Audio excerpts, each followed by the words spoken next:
अस्सलाम वालेकुम, नमस्कार, सत श्री अकाल। स्वागत है आप लोगों का यूएई के नंबर 1 हिंदी समाचार चैनल यूएई समाचार में। अगर आपने चैनल सब्सक्राइब नहीं किया है तो चैनल जरूर सब्सक्राइब करें, जिससे आप तक पहुंचे यूएई की सबसे बड़ी वो खबरें जिसका सीधा ताल्लुक है आपसे। तमाम सुनने वालों को ईद उल फित्र की बहुत बहुत बधाइयाँ, बहुत बहुत मुबारकबाद। तो ये हैं अब तक के मुख्य समाचार। शेख मोहम्मद बिन राशिद अल मकटूम, जो कि वाइस प्रेसिडेंट हैं और प्राइम मिनिस्टर भी हैं यूएई के और रूलर हैं दुबई के, उन्होंने ट्वीट के जरिए दुनिया भर के तमाम लोगों को ईद उल फित्र की बधाइयां दी है। उन्होंने कहा कि वो ऐसी आशा करते हैं कि दुनिया के तमाम लोग एक दूसरे के साथ में और करीबी रिश्ता अपनाएं और खुशहाल रहें, तंदुरुस्त रहें और सेफ रहें। दुबई में भारत के कौंसल जनरल श्री विपुल ने कहा है अब तक 10% से भी ज्यादा अप्रवासी भारतीयों ने रजिस्ट्रेशन किया है देश वापस लौटने के लिए, और इसी के तहत वंदे भारत मिशन के तीसरे चरण में काफी सारी नई फ्लाइट्स भी जोड़ी जाएगी यूएई से भारत के लिए। उन्होंने कहा अभी तक तकरीबन 3.5 लाख से भी ज्यादा अप्रवासी भारतीयों ने रजिस्ट्रेशन किया है। पूरे यूएई में अप्रवासी भारतीयों की बात करें तो तकरीबन इनकी संख्या है 34 लाख, यानी पूरे देश का तकरीबन 34%। उन्होंने हालांकि ये भी कहा कि इसमें काफी सारे परिवार भी शामिल हैं जो देश लौटना चाहते हैं छुट्टियां बिताने के लिए, लेकिन कोई भी रेगुलर फ्लाइट्स के अभाव में आज वंदे भारत मिशन के सेकेंड फेज पहले हफ्ते के आखिरी दिन उड़ान भरी अबू धाबी से कन्नूर के लिए फ्लाइट IX 0716 ने दोपहर के 2:30 पे और इसको अलविदा कहने के लिए खुद भारतीय राजदूत Shri Pawan Kapoor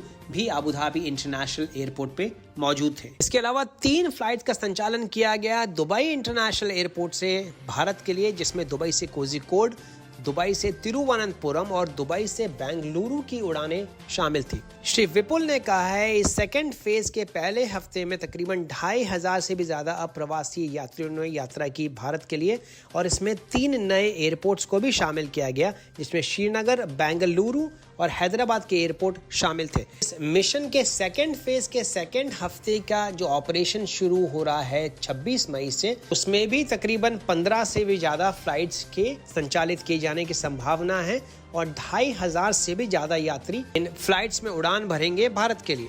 Abu Dhabi health services company Seha ने कहा है कि ईद के पहले दिन काफी सारे टेस्टिंग सेंटर्स टेम्परेरी बंद किए जाएंगे 24 मई रविवार के दिन, और इसमें से कुछ सेंटर वापस ओपन किए जाएंगे दूसरे और तीसरे दिन ईद की छुट्टियों के दौरान, और बुधवार को सारे के सारे सेंटर वापस पूर्ण रूप से ऑपरेशनल हो जाएंगे।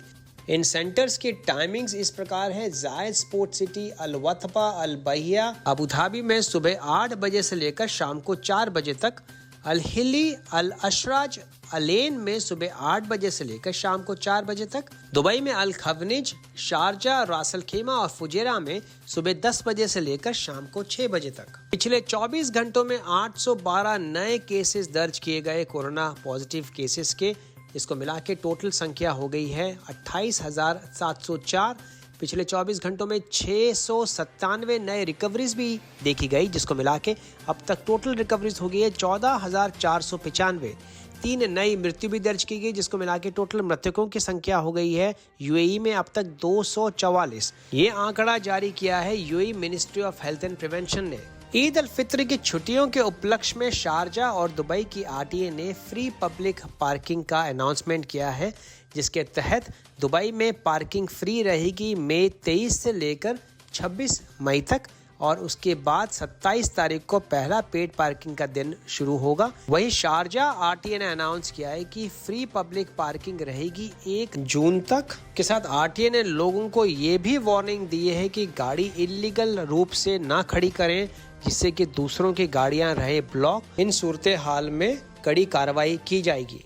ईद उल फित्र की छुट्टियों के दौरान सारे इंतजामात को कंट्रोल में करने के लिए शारजा पुलिस ने 365 पुलिस पेट्रोलिंग टीम का गठन किया है। ये अनाउंसमेंट किया शारजा गवर्नमेंट मीडिया ऑफिस के हवाले से मेजर जनरल सैफ अल जरी अल शामसी, जो कि कमांडर इन चीफ हैं। उन्होंने कहा ये सारी पेट्रोलिंग टीम मुस्तैद रहेगी रेसिडेंशियल, एमिरेट्स रोड और इंडस्ट्रियल एरियाज। उन्होंने ये भी कहा कि ये सारे पेट्रोल्स फाइन्स भी इशू करेंगे उन लोगों का जो उल्लंघन करते हुए पाए जाएंगे कर्फ्यू के दौरान नेशनल स्टेरिलाइजेशन प्रोग्राम के तहत। उन्होंने कहा कि कोरोना महामारी के संक्रमण को फैलने से बचाने के लिए काफी सारी टीमों का गठन किया गया, जिसमें Sharjah police Sharjah municipality, Sharjah economic department और ministry of human resource and Emiratisation के अधिकारी भी शामिल हैं। ये तमाम कमेटी हेल्थ अथॉरिटीज के साथ में मिलके वर्कर्स एकोमोडेशंस में अब तक 97,645 वर्कर्स के टेस्ट कर चुकी है 31 लेबर कैंप्स में। इनमें से कुछ पॉजिटिव केसेस भी निकल के आए हैं और जिनकी प्रॉपर देखरेख की जा रही है।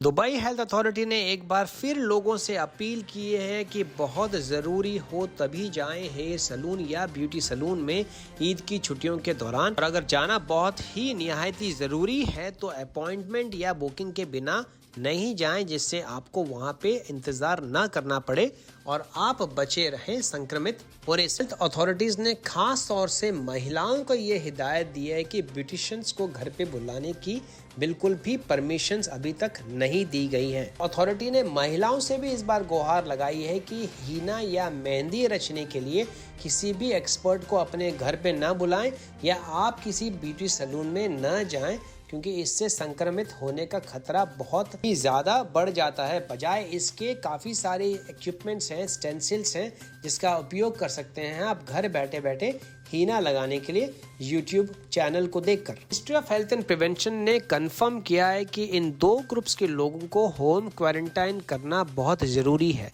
पहली उन लोगों की कैटेगरी है जिनका टेस्ट पॉजिटिव आता है कोविड-19 के लिए, और दूसरी कैटेगरी उन लोगों की है जो कि इन पॉजिटिव केसेस के दायरे या कि डायरेक्ट कांटेक्ट में आते हैं। इन दोनों सूरत हाल में लोगों को घर पे और अपने आप को सेल्फ आइसोलेट यानी कि एकांत में रखना बहुत ज़रूरी है अगले टेस्ट होने तक। इन नियमों का उल्लंघन करने पे 50,000 दिराम तक के फाइन का प्रावधान है और दूसरी बार उल्लंघन करने पे किया जा सकता है 1 लाख दिराम तक का फाइन और सजा का भी इसमें प्रावधान है। और होम क्वारंटाइन को सुनिश्चित करने के लिए आपके हाथ में दिया जाएगा एक रिस्ट बैंड और इसको कनेक्ट किया जाएगा अल हुस्ना ऐप के द्वारा, जो कि आप मोबाइल पे डाउनलोड कर सकते हैं और अथॉरिटीज़ इसके द्वारा आप पे रख सकती है नज़र कि आप घर पे ही हैं या कहीं बाहर गए हैं। इन रिस्ट बैंड के साथ किसी भी किस्म की छेड़छाड़ी करने पर तकरीबन 10,000 दिराम तक के फाइन का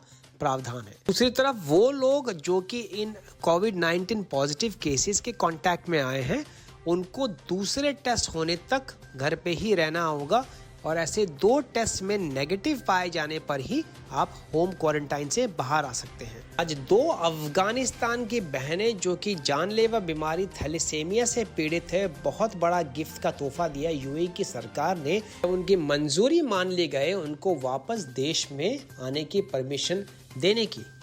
यूएई के न्यूज़पेपर गल्फ न्यूज़ ने कुछ दिन पहले एक खबर छापी थी कि ये दोनों बहनें, जिनके नाम हैं 9 साल की फरिश्ता और 6 साल की नादिरा, और ये अपने किसी रिश्तेदारों के साथ में रह रही हैं। इनको इन हेल्थ इश्यूज के चलते लेके जाना पड़ता है शारजा से अलेन के तमाम हॉस्पिटल और इनको ड्राइव करने के लिए कोई नहीं है। इस खबर का संज्ञान लिया अफगानिस्तान के कौंसल जनरल दुबई में श्री अजीजी ने और आश्वासन दिया हर संभव मदद पहुंचाने का। श्री सज्जाद गुल जो कि पायलट थे उस अभागे पाकिस्तान इंटरनेशनल फ्लाइट का जो क्रैश हुई कराची में, गुल अक्सर लाहौर और दुबई का फ्लाइट का संचालन करते थे ये परिवारजन और करीबी दोस्तों के अनुसार। गुल को तकरीबन 24 साल का तजुर्बा था एयरलाइन इंडस्ट्री में और अब तक 17,000 घंटे की फ्लाइंग कर चुके थे। इसमें केवल 4,700 घंटे की फ्लाइंग एयरबस A320 पे उन्होंने की थी। हवाई जहाज के क्रैश होने के कुछ देर पहले उन्होंने 2 बार नाकाम कोशिश की थी कराची एयरपोर्ट पे लैंड करने के लिए, लेकिन दोनों इंजन फेल होने और लैंडिंग गियर खराब होने के बाद वो इस कोशिश में रहे थे नाकाम। तो ये थे अब तक के मुख्य समाचार दोस्तों। अगर आपने चैनल सब्सक्राइब नहीं किया है तो चैनल जरूर सब्सक्राइब करें, जिससे आप तक पहुंचे सबसे पहले वो खबरें जिसका सीधा सरोकार है आपसे। तो मैं विजय चौधरी लेता हूं आपसे इजाजत। मैं मिलूंगा कल नए ताजा समाचारों के साथ। तब तक रखिएगा अपना ख्याल। सत श्री अकाल, शबा खैर, नमस्कार। एक बार फिर आप सभी को तहे दिल से ईद की ढेरों बधाइयाँ और बहुत बहुत मुबारकबाद।